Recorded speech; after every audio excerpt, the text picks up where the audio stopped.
All right, good afternoon, class.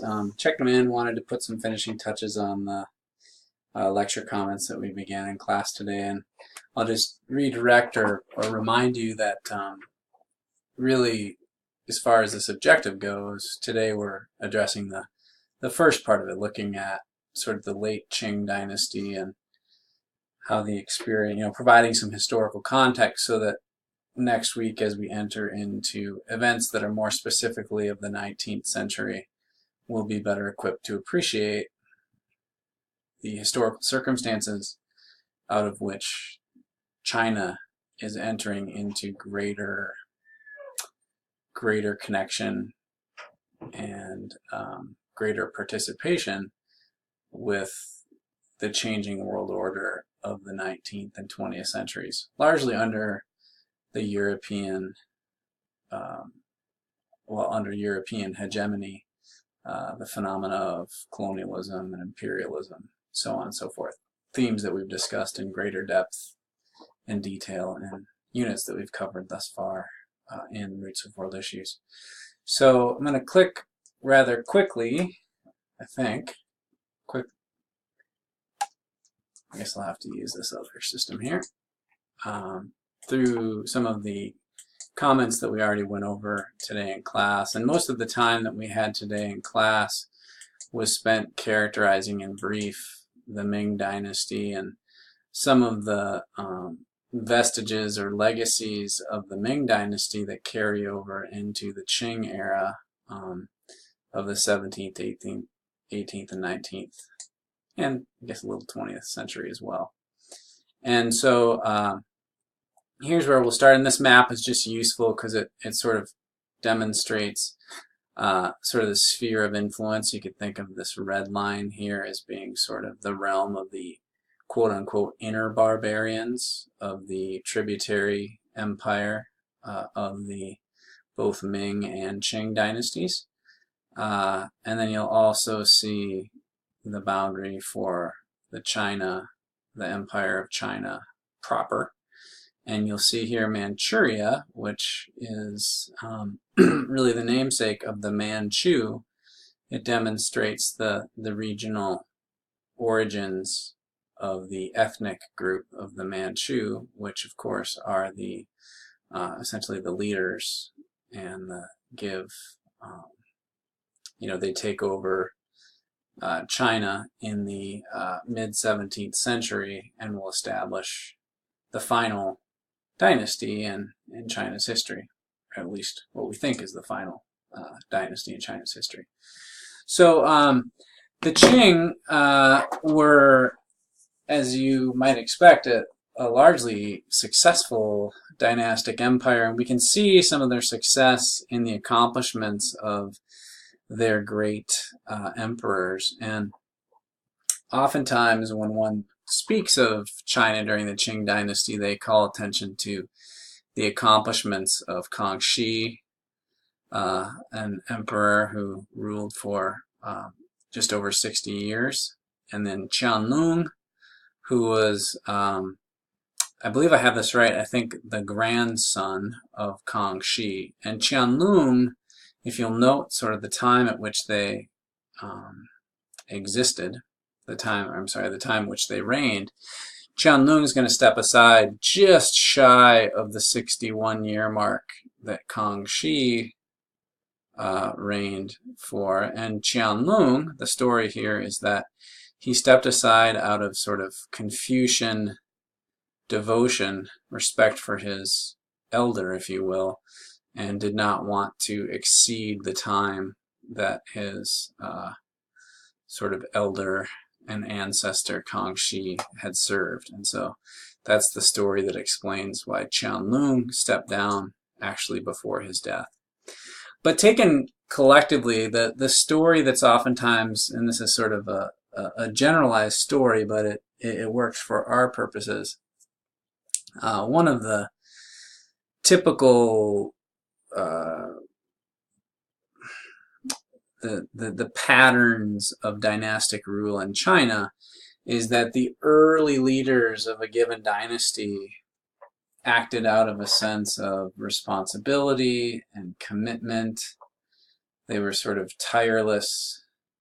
They tirelessly attended to the details and rigors of leading a great civilization and society. And as such, China prospered, grew, and flourished under their leadership.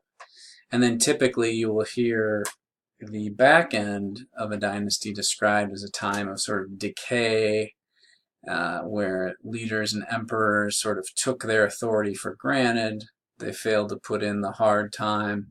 Oftentimes they delegated their authority to lesser members of court, fell to corruption. They didn't enforce the discipline that was typical of the earlier dynasties.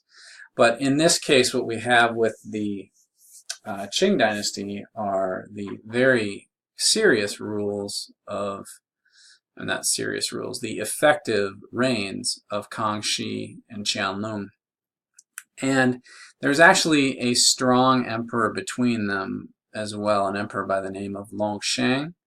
And he doesn't always get his just deserts, partly because he didn't rule for as long.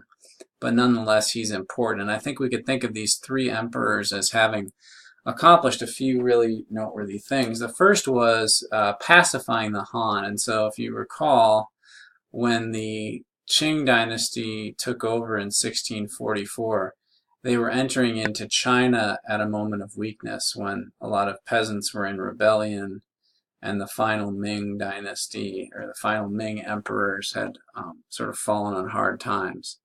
But the first task that awaited them, and it took them about 40 years to do this, so Kangxi was responsible for a lot of this, the first 20 years of his rule. It was a matter of bringing the Han, who had thus far resisted Manchu rule over the Qing, or over the Qing era of Chinese history, resisted them. Kangxi effectively brings them to heel, so to speak. And some of the ways he does this is he is careful to adopt many of the Han practices. For example, he becomes rather devout in his efforts to enforce Confucianism, continues to use the Confucian classics as the basis for the civil service exam. Longsheng, the middle emperor, crafts a very comprehensive encyclopedia, which encyclopedia sort of in its early modern meaning sort of refers to a comprehensive list of all the knowledge known to a society. So we'll see this practice of encyclopedias taking shape in sort of Enlightenment era Europe as well. But in China at this time, the Qing are responsible for putting together and comprehensively cataloging all of the noteworthy, relevant knowledge of that time.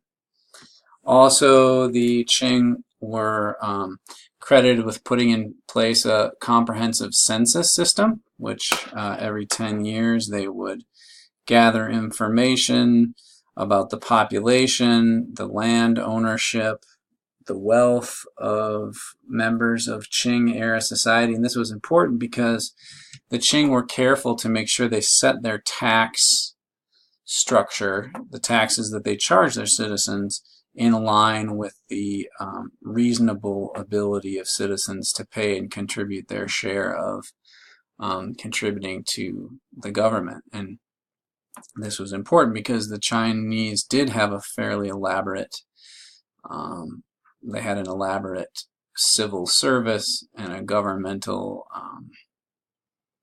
system. I mean, just a very large number of officials serving to make government work. And so having the taxes set appropriately so that they could fund this expensive government, but also not be overbearing to undermine the success. This was a really critical thing.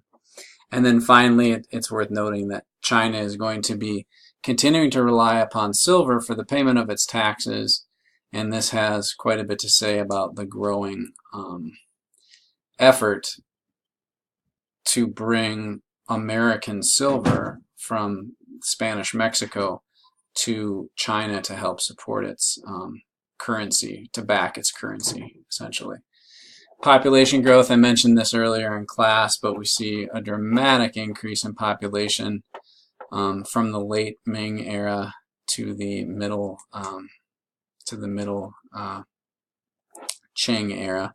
This is largely due to the Columbian exchange, which is happening, and new plants and animals are being domesticated and moved around the world, particularly plants from the quote-unquote New World, peanuts, potatoes, corn, so on and so forth. China continues to charge and assess tribute. It's during the Qing Dynasty that China will subdue Tibet, and some of you might know that that remains a contentious issue even to this day.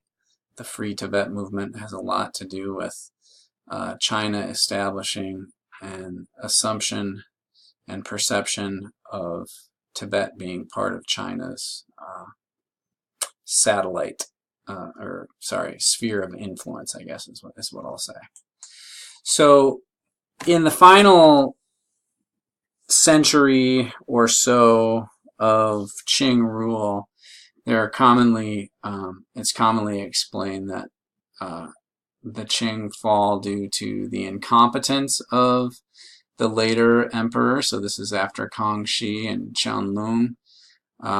Corruption, again, delegating oftentimes to different members of the court to carry out official imperial business. We see the rise of this leadership figure known as the eunuch, which is a castrated male that the Chinese courts oftentimes are relied upon to carry out the orders of high-ranking government officials or the emperor himself. And this also, not unlike the final conclusion of the Ming Dynasty, gives way to peasant rebellions. And I put native unrest here because it's worth noting that as the Manchu or the Qing start to fall out of favor with the Chinese people, this issue of nativism reemerges, and people call attention once again to the fact that the Manchu are not, in fact, the native Han ethnic group, and this starts to take on greater significance.